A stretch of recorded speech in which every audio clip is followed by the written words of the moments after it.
big thanks to Masterbuilt for sponsoring this video. There are 3 types of beef ribs in a cow, but which one is best? Recently, I butchered half a cow. It was an amazing experience and it gave me a unique insight in all of the beef ribs that sit on the side of the cow. And this is the end result. I got short ribs, I got plate ribs, and I got cross ribs. All these beef ribs are different. The big question is, which one of these is the best? And how do you actually order them? How do you explain which of these beef ribs you want and how you want them cut? I'm going to show you what I've learned from butchering half a cow and how I will be ordering my beef ribs from now on. As you can see in this picture, the cow has a lot of ribs and they all have numbers. Starting with number 1 on the cow and moving all the way back to number 13 at the end of the cow. The first 3 ribs are called the cross ribs. They sit under the front leg of the cow. And you can recognize the beef ribs from being thick on one side with a lot of meat to sloping down into a low edge on the bone where there's almost no meat. And this is exactly where the front leg set. So it's very logical to have it cut like this. Because of the odd shape, these beef ribs are cheaper than the rest of the beef ribs. And if you're willing and able to work with different thickness of the meat, you're gonna be saving a lot of money. And these are plate ribs. They run from number 4 to number 8. And look at that beautiful meat.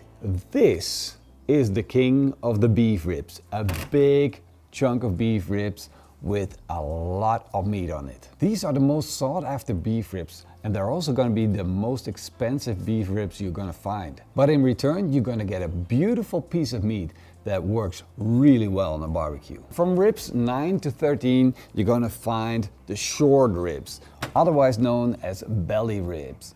They're going to be the part that you're going to get the least yield of, because there's very little meat compared to the amount of fat that you get. And in reality, you won't be eating all that fat. After all this talk about these 3 beautiful beef ribs, it's time to season them with just a little bit of salt and pepper so they're ready to go on the barbecue. So to get them smoked, I'm going to be using the Masterbuilt. This is a gravity fed smoker with a large charcoal chute. And this thing has a large cooking surface, and that's going to be perfect because I need to put 3 of those giant beef ribs inside of this. Let's fire it up. First I'm going to put in some charcoal. Then I'm going to light it up, set the temperature, and let the grill do its job.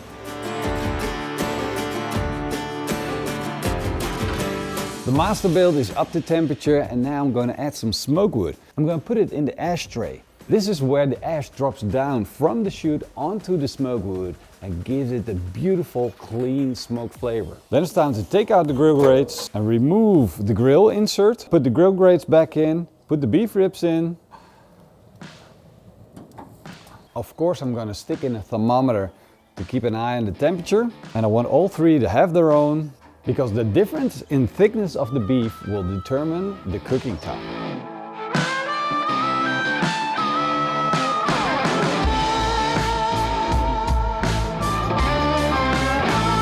I've been waiting for 4 hours and 36 minutes until my cook was done. And now it finally is. The notification came and it's time to check out my beef ribs. Woo! I can already see from the jiggle. Just let me shake the grill a little bit. Do you see that jiggle? That means these beef ribs are absolutely done. Super tender, so it's time to take them off and let them rest. Let's first check out the cross plates. The smallest of them all and the one that I'm least interested in buying. Did it turn out good? Let's find out. Ooh. These are some mighty fine looking ribs. You can see that we have a thick part and we have a part that is not that thick. Now, what that means is this is probably going to be overcooked and this is going to be cooked to perfection, because that's where I put my thermometer in. I'm going to cut into this and we're going to take that look inside that we've all been waiting for.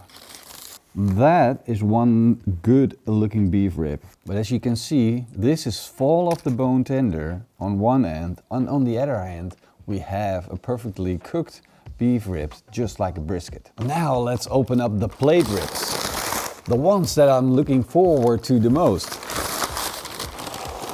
Ooh, lots of ribs too. And they look absolutely gorgeous. One big cross cut.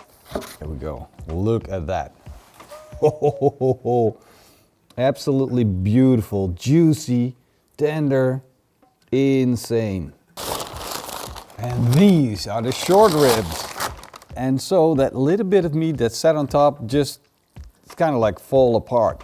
That's logical, not because I overcooked the beef ribs, but because the fat rendered down and just let go of this heavy piece of meat. I'm just gonna take that off. I'm gonna take a look inside these beef ribs. That is one nice looking beef rib. Juicy, tender, good looking, perfectly cooked, short ribs. These are the smallest one, the least thickest part of the ribs, the belly part. There we go. I like these. Tasty, Compact, juicy, flavorful, good ribs. good for sharing. All right, cross ribs, the ones that sit in front of the cow, the first 3 ribs. That's this one, right? That's that one. And it's the less popular. Least value for money, because you get a thick part and a thin part, so it's harder to cook. One part for you. The one part crust for you. looks really flavorful. The crust looks really There's a good. lot of going on. Here we go. Better more. than short ribs. Better. Cross ribs, I like better these than more. short ribs. I like these more. And the meat as well. It's just Flavorful, yeah. juicy, tender. Now Your let's fa- get to the holy grail. This is your favorite, right? This is the one I want to order. It's so big, it's so much. Well, we might not be able to eat the whole thing. This looks like molten Wagyu. That's what this looks like. Yeah, this is far This is more juicy insane. than the other ones. I don't have bark. Yeah, where's the bark? Dude, And we want bark. We want bark. we need bark. Here Bark. we go.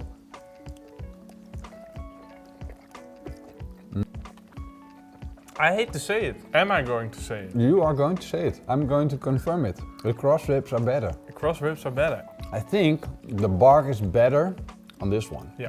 And that's kind of funny because there's like a little layer of fat of these. If we would trim this up, we would open Pandora's box because there's a lot of fat in here as well. But you're kind of missing the bark here. That's kind of like what you get for having too much fat on top of the meat. And then you kind of feel like you're missing out. Here, this is one part with bark. You're kind of missing out. No, it's not the same. Not the same. No.